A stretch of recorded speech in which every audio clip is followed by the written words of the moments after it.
Of सिंदूर में turning point क्या था? मेरे हिसाब से टर्निंग पॉइंट जो था, 2 स्टेज पे देखना चाहिए आपको। सबसे पहले टर्निंग पॉइंट तो ये था जो 22 मिनट की हमारी जो हमने टेरर टारगेट्स पे जो स्ट्राइक की थी, उस 22 मिनट से सबसे पहले तो क्या हुआ था कि जो उनका डिसीजन मेकिंग साइकिल था अपोजिट साइड का, वो बिल्कुल हिल गया। एंड उन्हें वक्त लगा समझने में। एंड चूंकि वक्त लगा तो जिसके हाथ में जो आया, किसने पत्थर फेंकना शुरू कर दिया, किसी ने ड्रोन, किसी ने मिसाइल, तो अफरा तफरी ऐसी मची हुई थी उस तरफ कि उनको समझ में नहीं आया क्या कार्रवाई हो रही है। और ये जो मिस मैनेजमेंट उस तरफ से हुआ था, उसको हमने कैलिब्रेटेड रिस्पॉन्स दिया, ताकि हम लड़ाई को आगे नहीं बढ़ाना चाहते थे, क्योंकि हमारा जो पॉलिटिको मिलिट्री एम था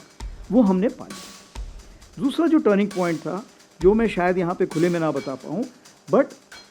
10 तारीख को सवेरे कुछ ऐसे निर्देश तीनों सेनाओं को दे दिए गए थे कि अगर ये लड़ाई आगे बढ़ती तो